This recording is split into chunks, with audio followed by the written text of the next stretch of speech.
Do you want to open it up? Yes, I think You have to do it. It's entirely now in your hands, because I could only hear the coughs. Right. You, please, with the Green. yes, green. Okay. I'm recently discovered Sweden through the offices of BBC, which is to say the Henning Mankell series, which is fantastic. And it's very interesting to me that there is the Swedish version and there is the Kenneth Branagh British version, and they are entirely different. I think that the Branagh kind of, ensemble, if you like, think that they are doing the Swedish stories and so forth, but it's entirely different. I don't know anything about Sweden, but the things that you're saying are really highlighting for me the differences between those. And the other thought that's coming to me is J.G. Ballard.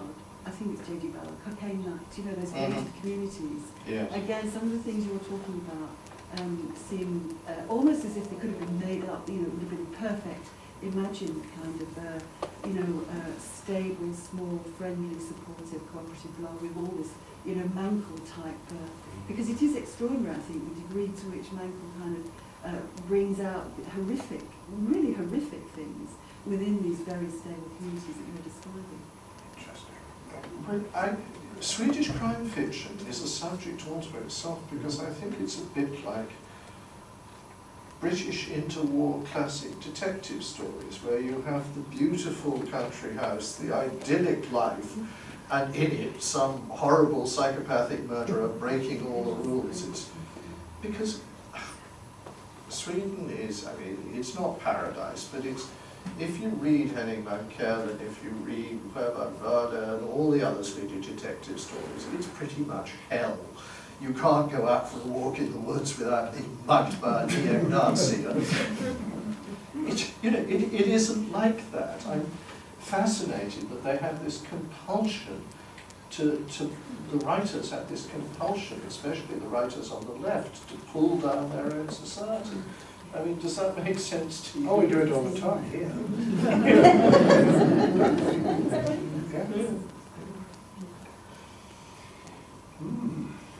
Do you think that this heavy moral rule of law, which you describe so vividly, perhaps actually stems a little bit further back from maybe the influence of the Lutheran Church? Yes. Was that very Absolutely. strong, and that's where that control sort of came from? Yes, I think having a form of state Christianity, though there was also a lot of free church Christianity too, is absolutely essential to this. I think the idea that politics and morals were intertwined, which is what you got out of Lutheranism, is completely central to Scandinavia. The Labour Party being more Methodism than Marx. I'm a Methodist. Well, I was going to ask, how long can it survive without Methodism? Well, Tony's become a Catholic.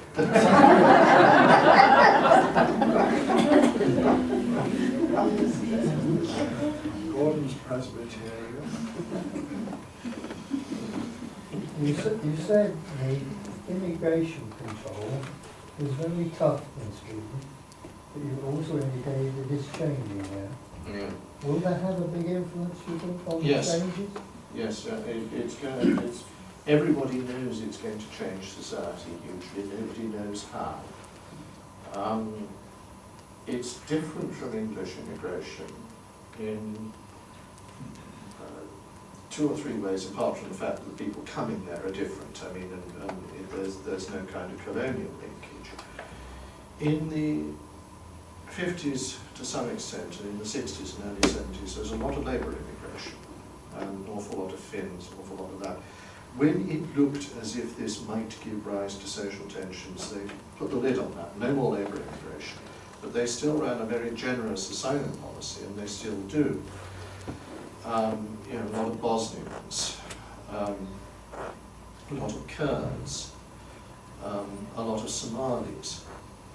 And these are bringing problems to some extent invisible, because it's a big country, and round all major cities there are rings of suburbs, each one, or satellite towns as I call them, each one more or less self-contained in the forests. So if you park all the immigrants out there, nobody else will notice. You have no reason ever to go out to one of these places.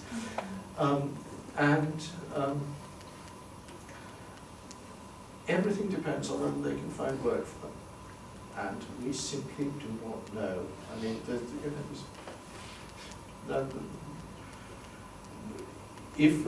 whether it's possible to find enough work to keep society going is an interesting question all over Western Europe. All I can say is the Swedes are taking it very seriously. I mean, as you know from talking to Utopia. Really, a follow-up to that comment and question.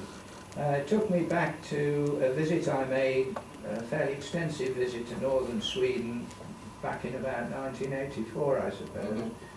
And one of the things that struck me there was the tremendous difference between the general society of Sweden, which to me at the time seemed so modern. I remember going to Kiruna and seeing the trucks in the iron ore mountain going around completely automatically without a driver, all driven by the one big computer in the heart of the mountain. Yeah. This was very impressive. But then you drove a few miles out of the village and you were straight away among communities of Lapps, and you saw them pursuing their traditional way of life and retaining their culture, and yet they were still part of Swedish society. You saw the mothers shopping in the supermarkets, you saw the children in their delightful national costume going to school.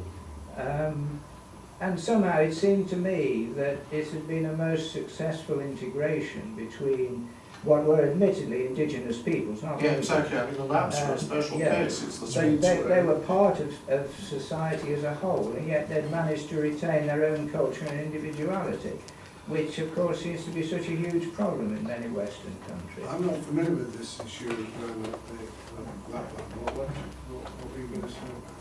Well, I was going to say the Lapps were a special case because in Lapland it's the Swedes who are the immigrants. Quite literally. Yeah. They colonised the place in the 18th and 19th centuries. And in fact, there's a reasonable amount of bitterness there, and what looks harmonious is the product of hard political compromise. But it's an entirely different and separate problem to what's happening in the south of the country. So have they learned to make that hard political compromise? Because my old mentor, Bernie Crick, who died last December, wrote back in the 1960s in defence of politics, and you know, I keep on hearing his voice over my shoulder that in the real world, politics has to be, I don't mean grubby compromise, I don't mean allowances stuff, I mean that politics is about people being prepared to live together and to make the kind of compromises that we have to make to keep our family together, don't we? Yes. Well, in the case of the Lapps, yes, I think that, I mean, there's a nice illustration, if I can just burble a little longer. I'm going out there tonight, and tomorrow morning I'm going to be, well, tomorrow afternoon, I'm going to be in Lapland looking for wolves. Because there is this for a television program? That's for a radio program. Radio? I don't know how you do wolves on radio. Neither does the producer do. Because if we just stay in the Peak District, and we could pretend I can get